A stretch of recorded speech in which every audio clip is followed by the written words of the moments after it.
वंदनीय है जय जय जग जस बाबा। सारे जगत में वंदनीय क्यों है? क्योंकि वो दूसरों के कोई भी दोष उजागर नहीं करता, क्योंकि उसे पता है कि एक दिन ये दोष मुझ में भी तो थे। और उस पोर्शन को लो, देह वाले पोर्शन को लो, तो अभी भी वही दोष है।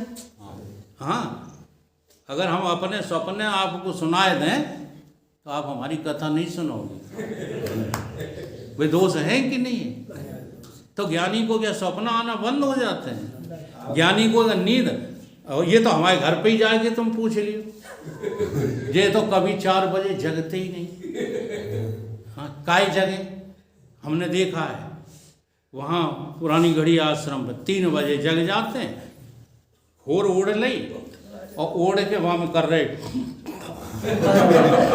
ये भजन है, इसको भजन कहते हैं। अरे प्रेम से नींद पूरी करो, जब नींद पूरी हो जाए तब जो है खड़े हो तो स्वस्थ चित्त रहेगा। फिर उसके बाद स्नान करो, चाहे कोई सा भी समय हो। ठीक है, ये जवानी के काम थे। संयम नियम आदि जिनको तुम संयम नियम कहते हो, हाँ, वो बुरे नहीं हैं, हम उनकी आलोचना नहीं कर रहे। हाँ, अब थोड़े दिन और ठहर जाओ, इनका 3 बजे का नहाना ना बंद हो जाए तो बात कर रहे। ठीक है कि नहीं? तो जो है साधु का लक्षण क्या है? मुख्य लक्षण कि वो दूसरों को दुख जो है दूर करते हैं, और उनके जो दोष हैं जिनके कारण दुख मिला है साधु को, ऐसा नहीं है कि ज्ञानी को कोई दुख मिलता नहीं है, वो मिलता है, लेकिन वो क्या करते हैं? छिपा देते हैं। एक साधु चले जा रहे थे, सेठ जी ने कार की टक्कर मार दी, उनका पैर ही टूट गया। हाँ, साधुता के लक्षण आ जाते हैं, जरा ध्यान रखना। अगर धोखे धड़ाके में किसी से एक्सीडेंट हो जाए तो ये मत करना कि भीड़ के द्वारा तुम उसका बधाई करवा दो। होश में रहना। दयानंद जी की टांग टूटी थी तो सब लोग मारने लगे तो देखो साधुता तो है ये, उन्हें फट से रोक दिया कि टांग तो टूट ही गई है, अब एक और हत्या मोल ले, क्या जरूरत है मारपीट की। ठीक है, तो उनकी टांग टूट गई। तो सेठ जो है उतर आया गाड़ी से, उसने भर्ती किया और ठीक कराया। ठीक कराते में डॉक्टरों ने कहा सेठ जी से कि बहुत बुरा हुआ, साधु की तो मुझे टांग काटना पड़ी। टांग ही काट दी। जब उसकी टांग कट गई, साधु के जो है हितैषी लोग जो सत्संग करते थे उनके साथ बैठ करके तो आए और साधु से कहने लगे कि तुमने सेठ को कोई दंड नहीं दिलवाया, तुमने FIR भी नहीं की, हाँ, तुमने उसको भला बुरा भी कुछ नहीं कहा, जब कितना बड़ा अपराध, आपकी टांग कट गई। उन्हें टांग कट गई, उन्हें जाना ही नहीं कि कट गई, उन्हें टांग कट गई। वारे प्रभु धन्य है तो। उन्हें कि ये प्रभु को धन्यता क्यों दे रहे हो? एक तो टांग कट गई तुम्हारी और ऊपर से जो है धन्यता दे रहे। तो उन्हें की धन्यता इसलिए दे रहे हैं कि ये सेठ बैठे हैं ना, ये हमें बता चुके हैं कि महाराज जी मैंने एक गाड़ी और एक ड्राइवर परमानेंट पूरी जिंदगानी के लिए तुम्हारे सुपुर्द कर दिया। ये भगवत कृपा नहीं तो क्या हम जिंदगी में कभी तीर्थाटन नहीं कर पाते, पैदल तीर्थाटन होते। ये भगवत कृपा नहीं तो क्या है? तो साधु चरित्र क्या है? साधु का चरित्र दुख नहीं देता वो किसी को, दुख हर लेता है और दूसरों के दोषों को जो है, ऐसे साधु संत हमारे गुरु होना चाहिए। ऐसे जब गुरु मिलते हैं तो उनके पास जब हम बैठते हैं तो उनके यदि गुण हम में नहीं आ रहे हैं तो अभी भी हमने गुरु को स्वीकार नहीं किया। ठीक बात है कि नहीं? तो हरि से तो हरिजन बड़े, हरि से हरिजन गुरु बड़े हैं। हरिजन बड़े वो जाने संत सुजान, सेतु बांध रघुपत चले वो कूद गए। क्या अर्थ है इसका? क्या अर्थ है इसका? देखो भगवान ने तुम पे कृपा की तो एक सेतु बनाया, कोई माता पिता सिलेक्ट किए, उनके भीतर जो है हाँ बीज रूप से तुम्हें डाला, फिर उनको कष्ट दिया, तुम्हें कष्ट दिया, एक सेतु बना करके चलते हैं कौन? विधाता। लेकिन गुरुजी सेतु वे तो नहीं बनाते। गुरुजी को तो जैसे ही तुम मिलोगे, सच्चे गुरु की पहचान बता रहा हूं, मिलते ही जो कहे कि बेटा भगवान कोई और नहीं, एड़ी से चोटी तक ठसाठस तू ही भगवान है, तेरे अलावा कहीं दूसरा भगवान मिलेगा नहीं। ऐसे सच्चे सतगुरु की शरण में जाने में देर मत लगाना। आई कुछ बात समझ? उन्हें कहते हैं सतगुरु। ऐसे सतगुरु के सानिध्य में जब हम उपसदन करने लगते हैं, जब बैठने लगते हैं, अब देखो बैठता कौन है? कहीं देर तो नहीं हो रही आप लोगों को? लंबा हो गया तो गुरु बड़े दयालु होते हैं। चलो फिर के लिए प्रसंग छोड़ते हैं। गुरु बड़े दयालु होते हैं। ऐसे दयालु गुरु को ही तुम अपने संगोपांग करने की प्रार्थना भगवान से करते रहो। गुरु तो तुम्हें डेली प्रतिक्षण उपलब्ध है। पहचान तभी हो पाएगी जब उसकी तुम्हारे ऊपर कृपा हो। ठीक है? लिखने वाले तू हो के दयाल लिख दे, लिखने वाले तू हो के दयाल लिख दे, मेरे हृदय भीतर सतगुरु का प्यार लिख दे, मेरे हृदय गुरु का प्यार लिख दे, लिखने वाले तू हो के दयाल लिख दे, लिखने वाले तू हो के दयाल लिख दे, मेरे हृदय अंदर सतगुरु का प्यार लिख दे, मेरे हृदय अंदर सतगुरु का प्यार लिख दे, हाथों पे लिख दे सेवा गुरु की, हाथों पे लिख दे सेवा गुरु की, हाथों पे लिख दे सेवा गुरु की, हाथों पे लिख दे सेवा गुरु की, तन मन धन उन पे वार लिख दे, तन मन धन उन पे वार लिख दे, मेरे हृदय अंदर सतगुरु का प्यार लिख दे, मेरे हृदय अंदर सतगुरु का प्यार लिख दे, मेरे हृदय अंदर सतगुरु का प्यार लिख दे, मेरे हृदय अंदर सतगुरु का प्यार लिख दे, पैरों पे लिख दे जाना गुरु द्वार, पैरों पे लिख दे जाना गुरु द्वार, गुरुद्वार कौन गया था? देखो राजा दशरथ एक बार कहाँ गए? हाँ गुरु गृह गए, तुरंत महिपाला गए थे। तो देखो जब वहाँ गुरु उपसदन किया उन्होंने, तो पूछी गुरु आज्ञा दीजिए। गुरु ने कहा बड़ी भारी जो है लोक संकट आ गया है। वो क्या है कि वो ये है कि शनि देव जो है रोहिणी नक्षत्र का छेदन करने वाले हैं। ये कहानी होगी। तो उस छेदन करने से शनिदेव को रोकना है। अगर वो छेदन हो गया तो संसार में प्रलय हो जाएगी। हैं? हाँ, अकाल हो जाएगा, किसी भी तरह की प्रलय आ जाएगी। इसलिए जाओ, शनिदेव को रोकना ये गुरु आज्ञा है। तुरंत राजा दशरथ ने जो है देर नहीं की, बाण संधान करके युद्ध करने शनि के पास पहुंच गए। और शनि देव जब राजा दशरथ को देखा सामने तो बड़े प्रसन्न हुए। अब देखो गुरु महिमा देखिए, तुम अकेले काऊ से लड़ोगे जा करके, दौच दांच के उधर से पीट पाट के चले आओगे। और यहाँ शनि देव जिससे सारा संसार थर थर कांपता है, वो प्रसन्न चित्त होकर कहता है राजन, मैं ना ऐसा व्यक्ति आज तक देखा ही नहीं पृथ्वी पर जो गुरु आज्ञा से और हमसे टक्कर लेने आ जाए। धन्य है तेरी गुरु भक्ति, मांग तुझे मैं वरदान देता हूँ। राजा दशरथ ने कहा मुझे कुछ नहीं चाहिए।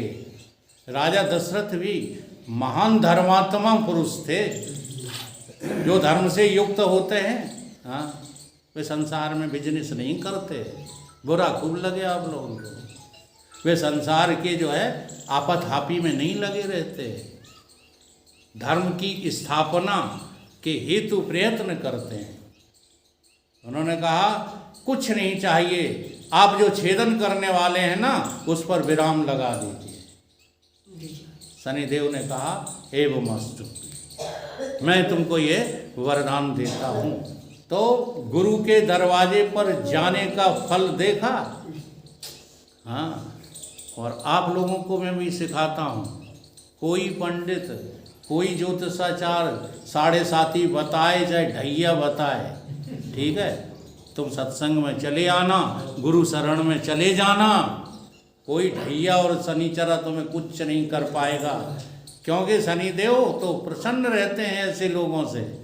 क्यों? आपको अभी थोड़ी नीचे चर्चा चल रही थी, तो थोड़ा जो है थोड़ी सी जानकारी दे दें।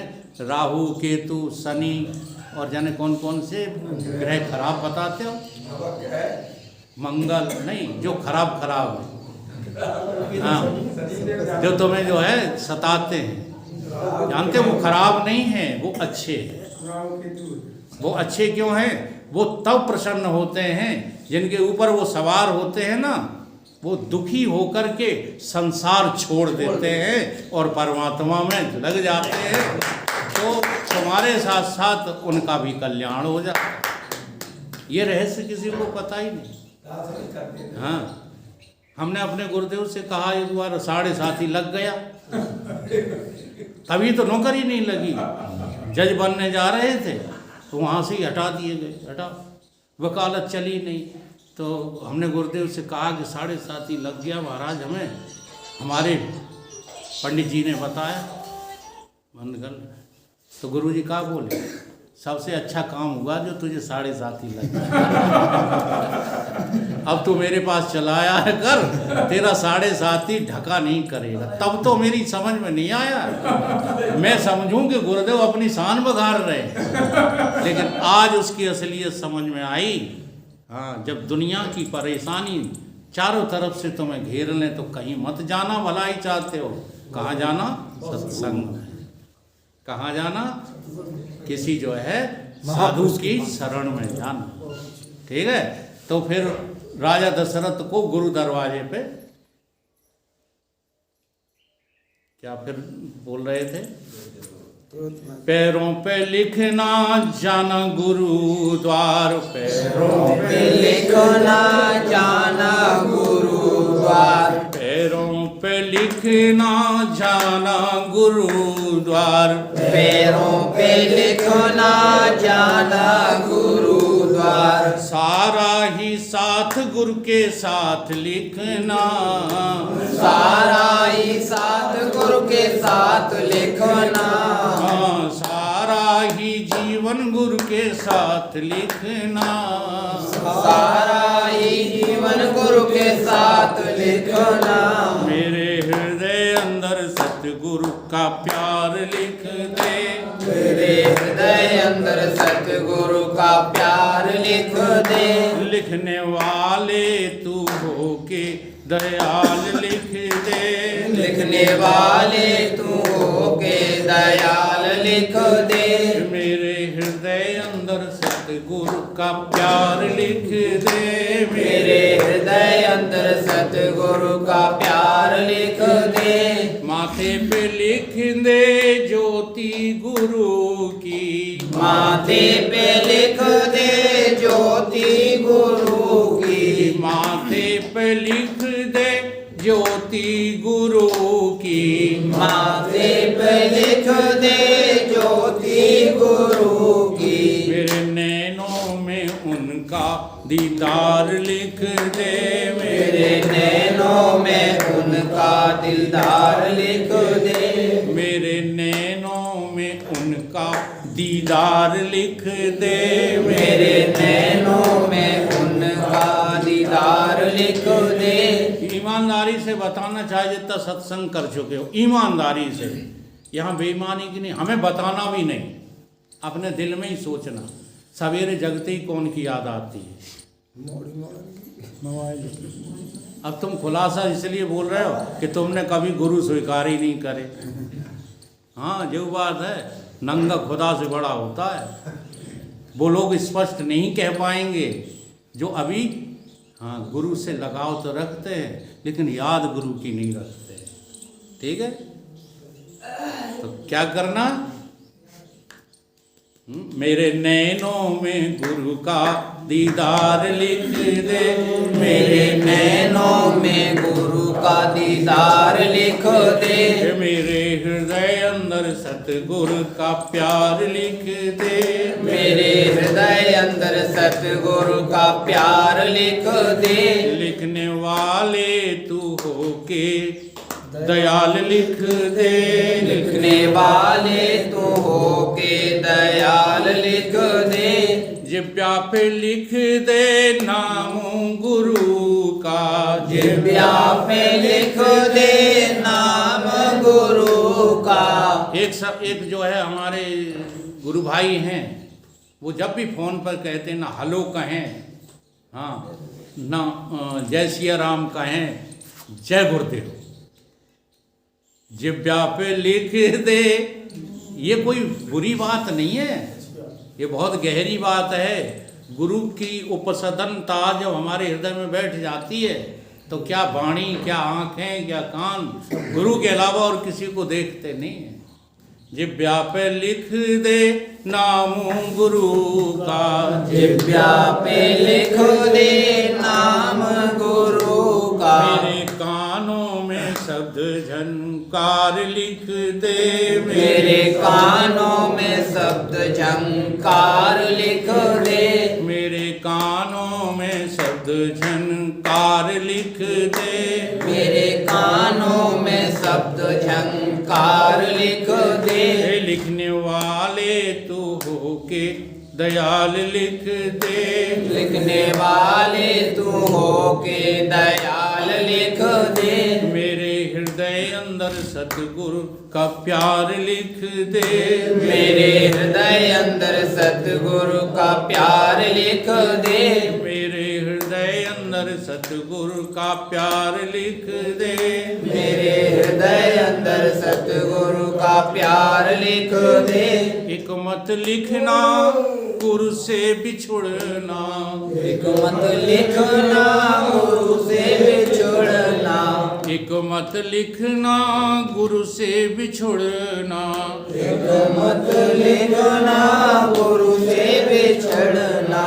फिर चाहे दुखों का पहाड़ लिख दे, फिर चाहे दुखों का पहाड़ लिख दे, फिर चाहे सारा संसार लिख दे, फिर चाहे सारा संसार लिख दे। ये संसार क्या है? दुखों का पहाड़ ही है। ये संसार में कभी तुम्हें सुख मिला और ना आगे कभी मिलेगा। मेरे हृदय अंदर सतगुरु का प्यार लिख दे, मेरे हृदय अंदर सतगुरु का प्यार लिख दे, लिखने वाले तू हो के दयाल लिख दे, लिखने वाले तू हो के दयाल लिख दे, मेरे हृदय अंदर सतगुरु का प्यार लिख दे, मेरे हृदय अंदर सतगुरु का प्यार लिख दे। वेदांत का सबसे जो है बेस्ट चैप्टर है गुरु उपसदन। अगर तुमने अपने हृदय में सतगुरुदेव भगवान को बिठा लिया तो मुक्ति इसी जन्म में अनिवार्य है। बोलिए सतगुरुदेव भगवान की जय।